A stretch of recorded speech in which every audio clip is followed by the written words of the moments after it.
Commander Daniel Wright sat perfectly still at the long metal table. Across from him, Ambassador Zeke Tar of the Galactic Confederation shifted uncomfortably in his seat. The ambassador's four eyes blinked rapidly, one pair after the other.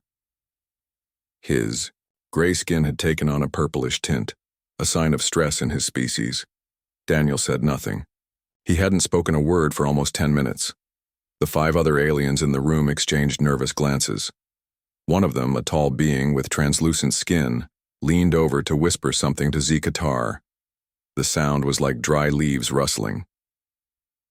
Lieutenant, Olivia Martinez watched from her position behind Commander Wright. This was her first major diplomatic mission since joining Earth's diplomatic corps, and she was learning a lot. She kept her face calm, but inside she was fascinated by how uncomfortable the aliens seemed with the silence.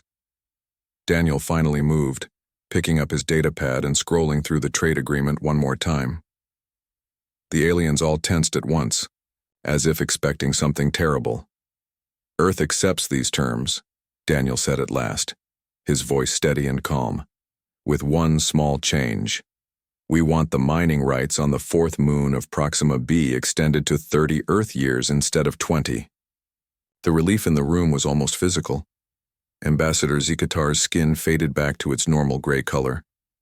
Yes, of course, the ambassador said quickly. 30 years is acceptable. Olivia was surprised. The commander had told her before, the meeting, that they would be lucky to get 25 years. Yet the aliens had agreed to 30 without any argument. She made a mental note in her own datapad. After the meeting, as they walked back to their ship, Olivia asked the question that had been on her mind. Sir, why did they give in so easily on the mining rights? Daniel smiled slightly.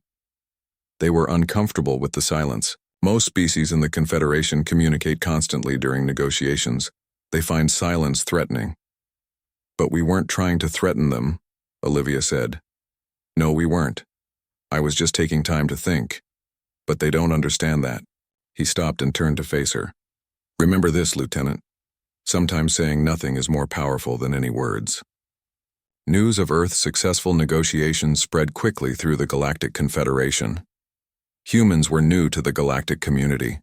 They had achieved faster-than-light travel only 3 years ago. Many species were still trying to understand. These strange bipeds from a small blue planet. On the Central Confederation space station, 2 diplomats from different worlds discussed the humans. Did you hear about the meeting with Earth? Asked Kevin, a bird-like being with golden feathers. They sat in silence for minutes before responding to offers. His companion, a short, furry creature named Telex, shuddered. How disturbing. Only predator species do that in my world. In mine as well, Kevin agreed. Silence before the pounce. Over the next few months, Earth joined more diplomatic meetings and trade negotiations. Each time, human representatives would fall silent, at key moments thinking carefully before responding, and each time the other species grew more nervous. Earth gained a reputation for driving hard bargains. But it wasn't their demands that bothered the other species. It was the way humans would simply stop talking, their faces becoming unreadable, masks as they considered their options. 6 months after the first meeting with Ambassador Zeke Tar, Olivia Martinez was promoted. Commander Wright called her into his office to congratulate her. You've shown great promise, he told her, especially in understanding the dynamics between humans and other species. Thank you, sir. Olivia hesitated, then added, I've been studying the reports. 28 different spacefaring species, and all of them seem afraid when we go quiet. Daniel nodded. Yes, it's becoming a pattern. They see our silence as threatening even though that's not our intent. Should we change our approach? Olivia asked. Try to make them more comfortable? The commander looked thoughtful. Perhaps someday. But for now, well, let's just say it's useful to be a little feared in this galaxy. As Olivia left his office, she wondered if the commander was right. Earth was small and new compared to the ancient powers of the Confederation. Maybe being feared wasn't such a bad thing after all. 5 years passed since Earth joined the Galactic Confederation. Humans spread to nearby star systems, setting up colonies and trading posts. The diplomatic team, led by Captain Richard Sullivan, arrived at the Arcturus system in the sleek ship Earth Envoy. Their mission was to negotiate mining rights with the Vexari, a technologically advanced species with rigid facial features and strict social rules. Lisa Moore, the communications specialist, studied her notes carefully. The Vexari value exact language. They never use jokes or figures of speech, she told the team as they prepared for the meeting. Gregory Patel, the cultural advisor, nodded. And they consider silence to be deeply rude. They interpret it as rejection. Captain Sullivan smiled slightly. That might work in our favor, actually. The Vexari delegation was waiting in the meeting hall. Their tall, thin bodies were covered in formal blue robes.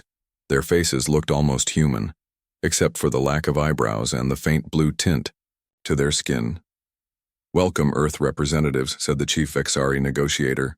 I am Director Null. Let us begin promptly. The talk started well. Both sides presented their initial offers for mining rights on Arcturus for a mineral-rich moon, orbiting the system's largest gas giant. But 3 hours into the negotiations, Director Null made an unexpected move. Since your species is new to space travel, we believe a fair arrangement would be that Earth provides the labor while we provide the technology and keep 70% of all minerals extracted, he said with a slight smile. It was clearly an insult.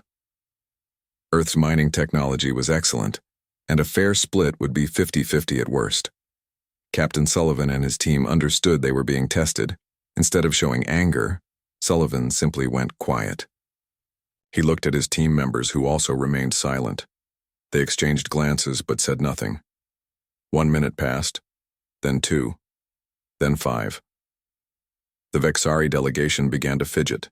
Director Null cleared his throat once, then again. The other Vexari whispered among themselves, their voices growing higher with obvious stress. After 10 minutes of complete silence from the humans, Director Null broke. Perhaps I was too hasty, he said quickly. A 60-40 split in Earth's favor would be more appropriate given your mining expertise. Captain Sullivan slowly turned to face him. We were thinking 55-45 in Earth's favor, with the remaining 5% dedicated to environmental restoration of the mining sites. Yes, that's agreeable, Director Null said immediately, clearly relieved that the humans were speaking again. The deal was signed within the hour, far better terms than Earth had hoped for. As they were leaving, a young Vexari diplomat approached. Lisa Moore in the corridor. Excuse me, he said quietly. I am Junior Diplomat Taven. May I ask you something? Lisa nodded politely. Why do humans use silence as a weapon? Our studies show you communicate frequently among yourselves. Yet in negotiations with other species you go silent at critical moments. It is disturbing. Lisa considered her answer carefully. We don't view it as a weapon. We use silence to think clearly when emotions run high. It helps us make better decisions. Taven seemed unconvinced. It feels predatory, like you are hunting us. I'm sorry you feel that way, Lisa replied. It's simply our way. Later, back on the ship, Gregory Patel reported the conversation to Captain Sullivan. The Vexari are spreading the word about our silence tactic. They're calling it psychological warfare. Sullivan shrugged. Let them talk. The more they fear our silences, the less we'll need to use actual threats. Gregory wasn't so sure. But what if it leads to misunderstandings? We're creating fear without meaning to. Perhaps, Sullivan admitted. But we're a small young species in a galaxy of ancient powers. If they think twice before challenging us because they're afraid of a few quiet moments, that's a protection we need. As the Earth envoy prepared to jump to its next destination, rumors were already spreading across 3 star systems about the humans who used silence like a blade at the negotiating table. Little by little, the galaxy was learning to dread the moments when humans stopped talking. The Great Hall of the Galactic Council was filled with representatives from over 50 species. At the center of the hall stood Ambassador Samantha Jordan, Earth's chief diplomat. Her dark blue uniform stood out among the colorful robes and natural body coverings of the alien representatives. Today's meeting was about border disputes between New Earth colonies and the Krell Empire. The Krell were an insectoid species with hard exoskeletons and a strict military culture. They controlled 12 star systems and were not happy about humans moving into neighboring areas. "The colony on Epsilon 9 violates our traditional space lanes," said the Krell ambassador, his mandibles clicking with irritation. His translator device converted the clicks into words everyone could understand. "Remove your settlers, or we will remove them by force." The room grew tense. Several species known to be friendly to Earth shifted uncomfortably in their seats. A direct military threat in the council chamber was unusual and dangerous. Ambassador Jordan did not respond immediately. Instead, she calmly looked down at her datapad and began reviewing some information. The silence stretched from seconds into minutes. The Krell ambassador's antennae began to twitch. "Did you hear me, human? I said we will use military force." Still, Samantha remained quiet. She simply continued reading her datapad with a neutral expression. The other council members began to whisper among themselves. Some were pointing at the human, others at the increasingly agitated Krell. Admiral William Cooper, observing from the Earth delegation's side section, watched with interest. He had seen this tactic before. The Admiral began making notes on his own datapad, observing the reactions of different species to the prolonged silence. After 5 full minutes, the Krell ambassador's hard exoskeleton had taken on a yellowish tint, a sign of extreme stress in his species. "Perhaps," he suddenly said, "we could discuss a shared traffic agreement for the space lanes instead." Samantha finally looked up. "That would be acceptable," she said calmly. "Earth is always open to reasonable solutions." The tension in the room broke like a wave. Several representatives visibly relaxed. The meeting continued, but the threat of military action was not mentioned again. Later, in the private Earth delegation office, Admiral Cooper showed Ambassador Jordan his observations. "Look at these notes," he said, pointing to his datapad. "I've been collecting data on how different species react to our silence during negotiations." Samantha looked at the information with interest. "You've been keeping track of this?" "Yes. And I've noticed something fascinating." The Admiral pulled up a chart. 23 of the 28 spacefaring species in the Confederation evolved as prey animals on their homeworlds. They have instinctive fear responses to predatory behavior. "And they see our silence as predatory?" Samantha asked. "Exactly." Cooper nodded. "On their worlds, predators go still and silent before attacking. When we stop talking during negotiations, their ancient instincts scream danger." Samantha frowned slightly. "So we're accidentally triggering fear responses? Should we change our approach?" The Admiral shrugged. "It's giving us an advantage. The Krell backed down today because your silence made them genuinely afraid. But it wasn't my intention to frighten them," she said. "I was just considering all the implications before responding." "Intention doesn't matter in diplomacy," Cooper replied. "Results do. And the result is that Earth is gaining respect far faster than our actual military strength would warrant." As they left the office, Samantha thought about what the Admiral had said. Earth was still new to the galactic community. Humans were physically weaker than many species and had less advanced technology than others. Yet somehow they were gaining a reputation as a species not to be trifled with, all because humans sometimes needed a moment of quiet to think. "Maybe we should share this information with our diplomatic teams," Samantha suggested. "Make them aware of the effect." Admiral Cooper smiled slightly. "I've already prepared a briefing. After all, knowledge is power." Across the galaxy, the pattern was becoming clearer. When humans went silent in diplomatic talks, wise aliens grew nervous. Captain Nicole Harrison stood on the bridge of the UES Concord, looking at the strange ship on the view screen. The vessel belonged to the Eldari, a mysterious species known for keeping to themselves. This was the first official meeting between humans and Eldari, and Nicole felt the weight of responsibility on her shoulders. "They're hailing us," said Communications Officer Peter Grant. "Put them through," Nicole ordered, straightening her uniform. "Dur," Screen changed to show a tall, slender being with pale silver skin and large dark eyes. "I am Elder Voss of the Eldari Collective," the being said in a musical voice. "We welcome you to our space." "Thank you, Elder Voss. I am Captain Nicole Harrison of Earth. We are honored to meet your people." The meeting was arranged on a neutral space station. Nicole brought a small team, 2 security officers, a science specialist, and a diplomat. The Eldari team was similarly small, led by Elder Voss. As they sat at the round table, Nicole noticed something odd. The Eldari seemed to be staring at her with unusual intensity.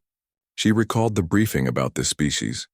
They were rumored to have telepathic abilities, though this had never been confirmed. The talks began well.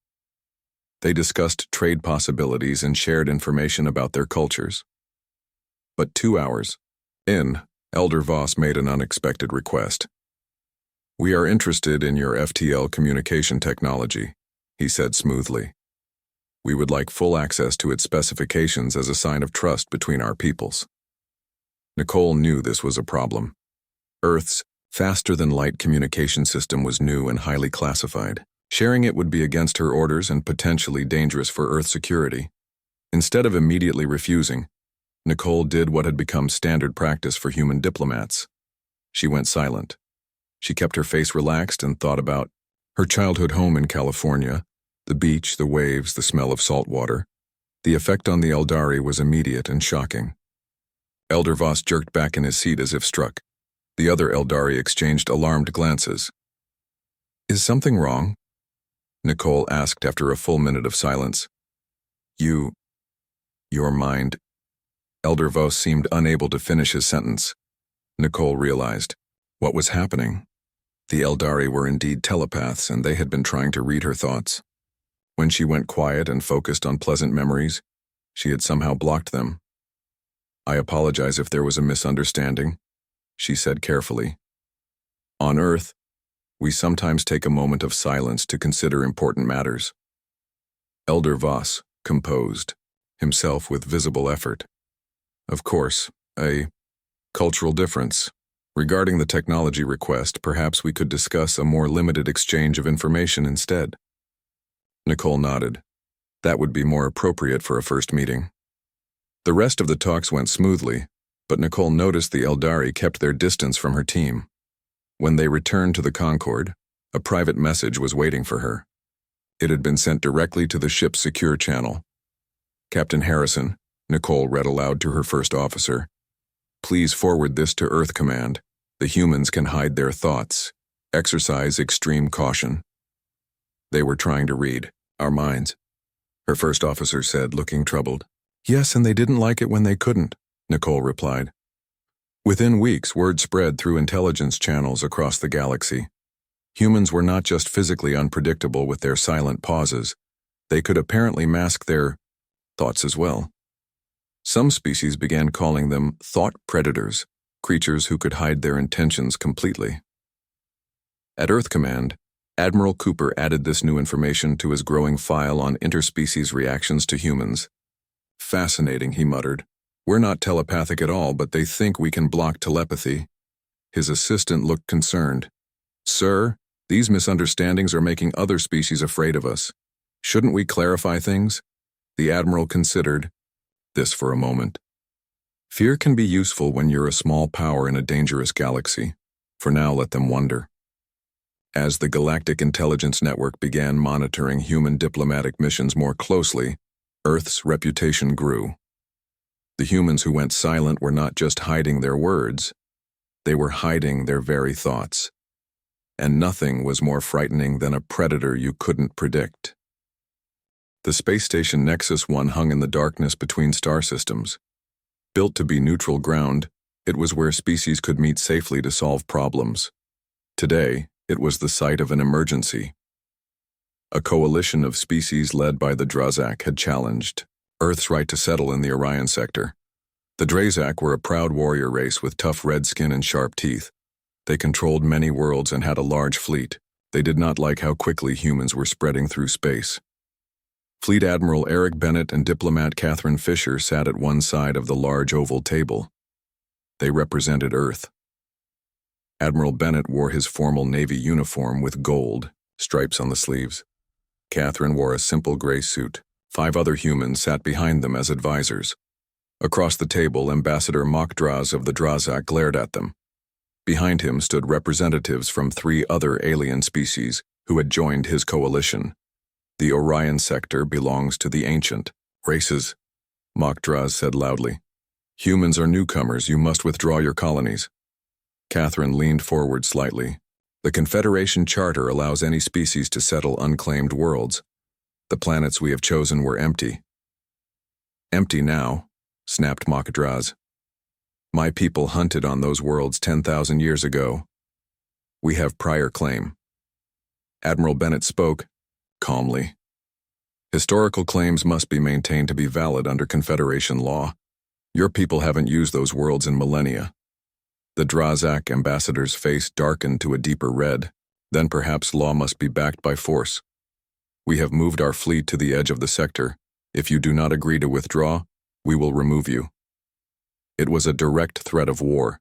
Several observers from neutral species shifted nervously in their seats around the room. Catherine and Eric exchanged a quick glance. Without any spoken agreement, they both went completely silent. The other humans in the room noticed and also fell quiet. 7 human faces became still and expressionless all at once. 1 minute passed, then 2. The room grew tense. Mokdraz looked confused, then annoyed. Did you hear me? I said we have warships ready. No human moved or spoke.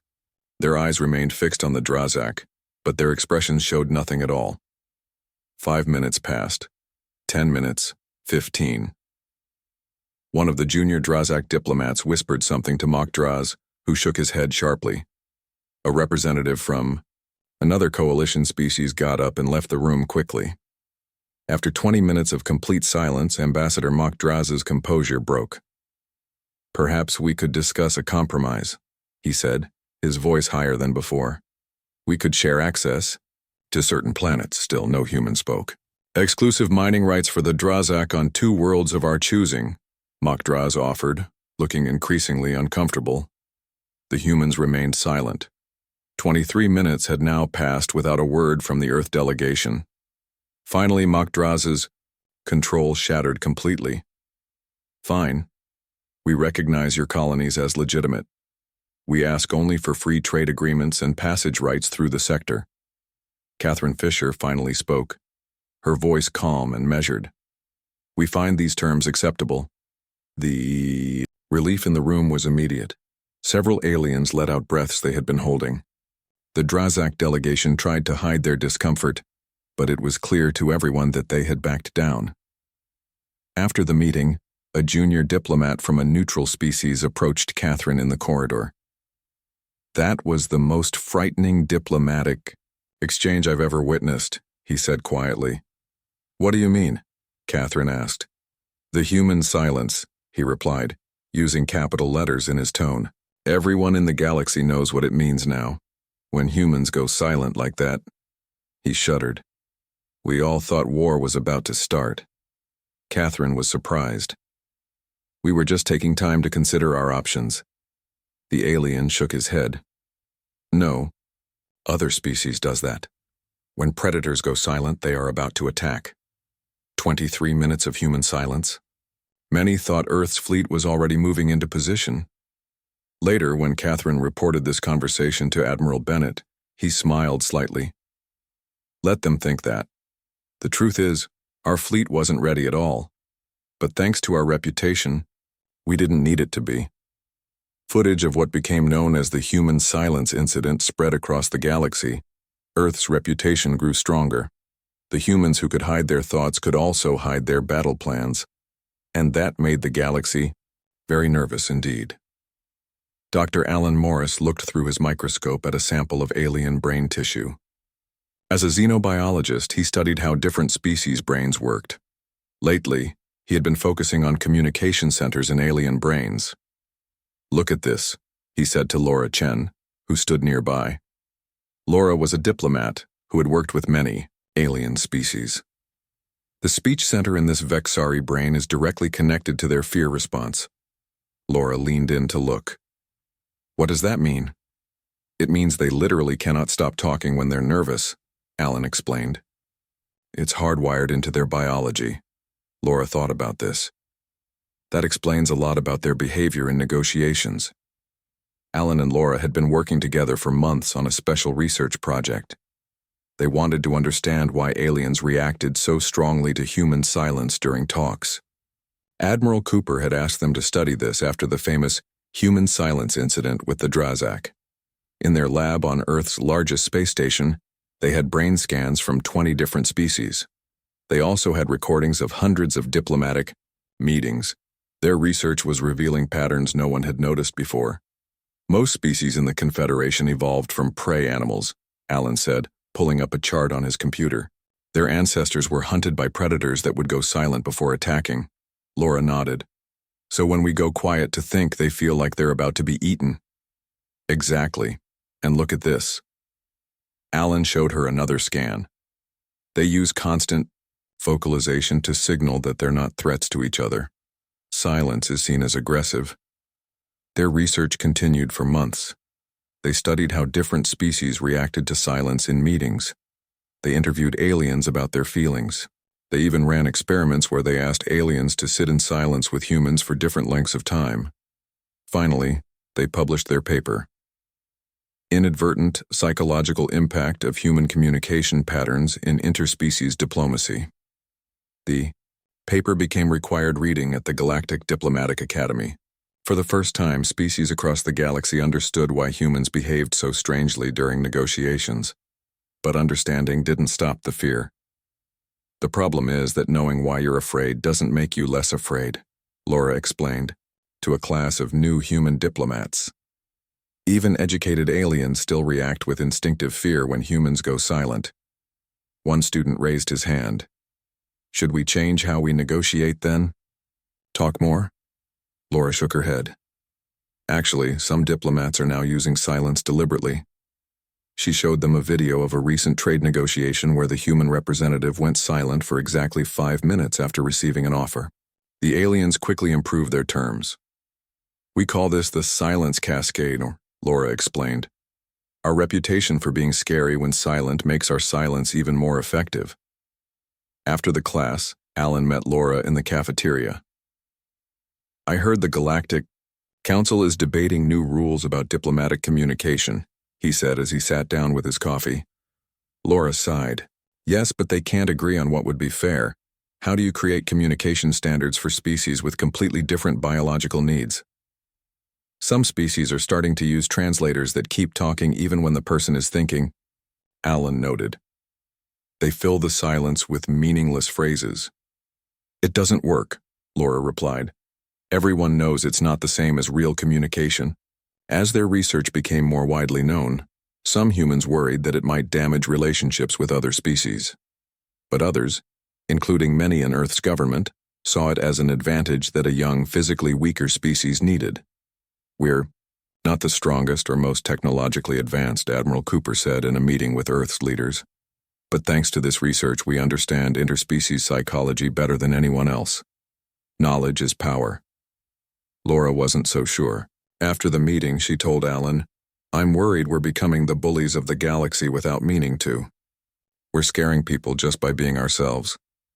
Alan looked thoughtful. Maybe.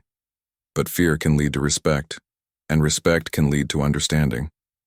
It's a start. Meanwhile, across the galaxy, diplomatic academies added new courses. Human silence. What it means and how to cope. The mystery of the quiet humans was becoming less mysterious, but no less effective. Alarms blared throughout Harper's Haven, the human colony on the planet New Hope. Red lights flashed in every building as people ran for shelter. Above the colony, 5 ships with the markings of the Drazak separatists appeared in the sky and opened fire. 2 days later, the Galactic Council met in an emergency session. The great round chamber was filled with representatives from all major species. At the center stood Rear Admiral Joseph Carter, a tall man with dark skin and serious eyes. He represented Earth in this crisis. The attack on Harper's Haven killed 37 humans, Joseph said, his voice steady. 15 were children. This was not a military target but a civilian settlement. The Drazak official representative shifted uncomfortably. The separatists do not speak for the Drazak government. We condemn their actions. Joseph nodded. Yet our intelligence shows the attack ships were recently part of your regular fleet, and they used military access codes to approach our colony undetected. The chamber grew quiet. This was a serious accusation. If true, it meant the Drazak government had helped the attackers, even if they publicly denied it. This is outrageous, the Drazak representative shouted. You have no proof. Joseph didn't respond. Instead, he did something unprecedented in council. History. He stood up, turned his back to the entire council, and faced the wall behind him. Then he went completely silent. At first, there was confusion. Representatives looked at each other, unsure what was happening. A council aide approached Joseph but stopped when one of the human assistants shook his head in warning. Minutes passed. Joseph didn't move or speak. He simply stood facing the wall, his back to the gathered representatives of the galaxy's most powerful species. 10 minutes passed. Then 20. The chamber, normally filled with the sound of talking, translation devices, and movement, grew unnaturally quiet. What is he doing? Whispered a reptilian delegate to her neighbor. It's the human silence, came the nervous reply. But I've never seen it like this before. As 30 minutes stretched to 45, panic began to spread. Several junior delegates left the chamber. Others huddled in small groups, talking in urgent whispers. The Drazak representative's skin had turned almost purple with stress. We should call a recess, suggested one council member. No one wants to be the first to interrupt a human silence, replied another. Remember what happened last time? After exactly 1 hour, Joseph Carter finally turned around. The room fell completely quiet as every eye focused on him. His face was calm, but his eyes were hard. Earth requests the immediate surrender of the attack fleet commanders and reparations for Harper's Haven, he said simply. You have 24 hours to comply. With that, he walked out of the council chamber. The human delegation followed him in perfect silence. Behind the scenes, Earth's fleet was already moving. Ships from Earth's allies were also on the move, but staying just outside Drazak space. This information was known to Earth's friends but had been kept from the Drazak themselves. 6 hours later, a message arrived at Earth Command headquarters. The Drazak government had arrested 3 high-ranking military officers and was offering substantial reparations for the attack. They also invited international inspectors to verify that no further attacks were being planned. When Admiral Cooper heard the news, he called Joseph Carter to his office. It worked, Cooper said. They gave in without a fight. Your silent treatment in the council chamber scared them more than a battle fleet. Joseph nodded slowly. They thought we were preparing a massive attack. In reality, our ships weren't ready yet. We needed time. And you bought it with silence, Cooper said with a small smile. The ultimate human weapon. But Joseph didn't smile back. Sir, I'm worried about where this is heading. We're using fear as a tool. Fear can easily turn to hate. Cooper's smile faded. You may be right, but for now we've prevented a war. 37 dead instead of thousands. Sometimes fear has its uses. Across the galaxy, news spread quickly. When Rear Admiral Joseph Carter had turned his back on the AudioBook Council and gone silent, the Drazak government had surrendered within hours. Human silence had now become the most feared diplomatic signal in known space. 10 years had passed since Earth first joined the galactic community. In that time, humans had gained a fearsome reputation. Their silence during talks had become the most dreaded diplomatic signal in known space. Diplomat Michelle Foster stood in the grand hall of Earth's main diplomatic center in Geneva. The room was filled with representatives from every major spacefaring race. This was her idea. A summit to discuss communication differences between species. Welcome to Earth, Michelle said to the gathered aliens. Thank you for coming to this important meeting. The visitors looked around nervously. Many had never been to Earth before. They had only heard stories about the humans who used silence as a weapon. We are here to understand each other better, Michelle continued. For 10 years, there have been misunderstandings between our species. Today, we hope to clear them up. She explained how human silence served many purposes, creating space for thought, controlling emotional responses, and signaling serious consideration. Using videos and demonstrations, she showed how different forms of silence communicated different messages in human culture. When we go quiet during negotiations, we are not threatening you, Michelle explained. We are thinking carefully about your words and our response. The aliens listened with interest. Some seemed skeptical, but others nodded in understanding. The Vexari ambassador, who had dealt with humans many times since that first meeting with Captain Sullivan years ago, stood to speak. He had become an expert on human behavior. I was once terrified when humans went silent, he admitted to the group. In Vexari culture, to stop talking is to prepare for violence. But I have learned that for humans, silence often leads to their most reasonable proposals. Other species shared their perspectives. The insectoid Krell explained how constant sound was essential in their crowded hives. The telepathic Eldari described their discomfort when unable to sense human thoughts during silent periods. For 3 days, the summit continued. Species taught each other about their communication needs. Humans learned that many aliens needed constant verbal reassurance. Aliens learned that humans needed quiet moments to process information. On the final day, Michelle proposed what she called the Earth Protocols, a set of diplomatic standards that acknowledged the different needs of various species. When humans need to think silently, she suggested, we could say requesting reflection time first, so no one misunderstands our intentions. Other species offered their own suggestions. The Vexari would use a special light signal when human silence made them uncomfortable. The Eldari would ask permission before attempting to sense surface thoughts. For the first time, negotiation silence was formally recognized as a legitimate phase of diplomatic exchange, not a threat or a power play, but simply a different way of processing information. As the delegates prepared to leave Earth, Admiral Kenneth Dunn spoke quietly to Michelle in the corner of the reception hall. Ironic, isn't it? He said. Our most powerful weapon turned out to be the moments when we said nothing at all. Michelle shook her head. Not a weapon, Admiral. Just the space between words where understanding can grow.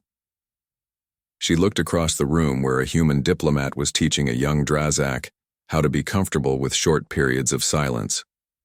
Nearby, a Vexari was explaining to a group of human students why continuous speech was so important in his culture. 6 months later, the true test of the Earth Protocols came during a difficult negotiation between 3 species fighting over resources in the Rigel system. When the human delegate fell silent, there was no fear, only respectful waiting as she considered the complex problem. The solution she eventually proposed satisfied all parties. It was the product of careful thought, made possible by a moment of silence that no one misunderstood. Across the galaxy, the mysterious and fearsome reputation of humans began to change. They were still respected and sometimes even feared. But now they were also better understood. The galaxy had learned why humans go silent during diplomatic talks and what it truly means. Not a threat, but a pause, a moment of quiet in which new ideas can be born.